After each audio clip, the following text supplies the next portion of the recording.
यह एक सच्ची घटना की तस्वीर है, इसलिए हर इंसान जरूर पढ़े और शेयर करें। वह खुद एक ऊंचे ओहदे पर तैनात सरकारी अफसर था। उसके 3 बेटे थे। तीनों सोने का चम्मच मुंह में लेकर पैदा हुए और शाही जिंदगी जीते रहे। समय तेजी से गुजरा और उसके नाम के साथ रिटायर्ड जुड़ गया।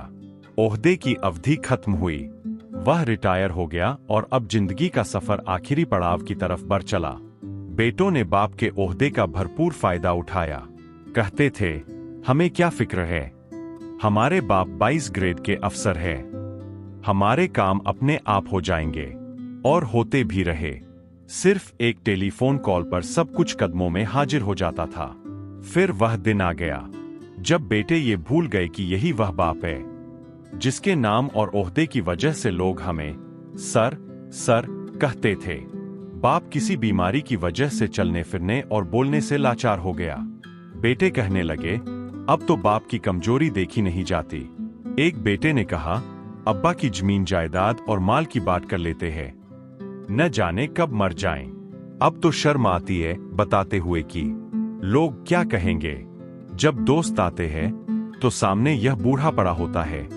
चलो एक नौकर रख लेते हैं जो इनका ध्यान रखे, 20,000 महीना दे देंगे। नौकर आ गया और उसी घर के एक कमरे में बाप को फर्श पर गद्दा बिछाकर लिटा दिया गया। नौकर से कहा गया कि इनका पूरा ख्याल रखना, हमें कोई शिकायत न मिले। बेटों की शादियां हो गईं। एक ने गर्मियों की छुट्टियां बिताने फ्रांस जाने का कार्यक्रम बनाया, दूसरे ने लंदन और तीसरे ने पेरिस का। और हर जगह अपना परिचय 22 ग्रेड के अफसर के बेटे के रूप में देते। नौकर को ताकीद की कि हमारी 3 महीने बाद वापसी होगी, तुम बाबा का पूरा ध्यान रखना और समय पर खाना देना। जी अच्छा साहब जी। सब चले गए।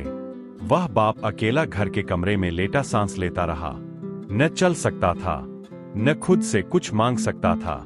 नौकर ने घर को ताला लगाकर बाजार से ब्रेड लेने गया तो उसका एक्सीडेंट हो गया। लोग उसे अस्पताल ले गए और वह कोमा से होश में नहीं आ सका। बेटों ने नौकर को सिर्फ बाप के कमरे की चाबी दी थी, बाकी पूरे घर पर ताले लगाकर चाबियां अपने साथ ले गए थे। नौकर वह कमरा ताला लगाकर चाबी साथ ले गया था कि अभी वापस आ जाऊंगा, लेकिन अब बूढ़ा रिटायर्ड सरकारी अफसर कमरे में बंद हो चुका था और वह न चल सकता था, न किसी को आवाज दे सकता था। 3 महीने बाद जब बेटे वापस आए और ताला तोड़कर कमरा खोला तो लाश की हालत वही थी जो तस्वीर में दिखाई दे रही है। माननीय महिलाओं और सज्जनों, यह घटना इबरत का सामान है। हम किस तरह अपनी औलाद के लिए हलाल हराम की परवाह किए बिना उनका भविष्य संवारने के लिए तन मन धन खपाते हैं और ज्यादा से ज्यादा दौलत और जायदाद बनाकर उनका भविष्य सुरक्षित करने की कोशिश करते हैं और सोचते हैं कि यह औलाद कल बुढ़ापे में मेरी सेवा करेगी। हम उन्हें बेहतरीन विदेशी स्कूलों में दुनियावी शिक्षा दिलवाते हैं और इस्लामी तालीम दिलवाने को अपमान समझते हैं, जिसमें सिखाया जाता है कि वालिदैन की सेवा में महानता है। हर इंसान जो बोता है उसी का फल पाता है। हमें भी सोचने समझने की सख्त जरूरत है कि हम अपनी औलाद को क्या शिक्षा दे रहे हैं। कहीं हमारा हाल भी ऐसा तो नहीं होने वाला। सोचिए।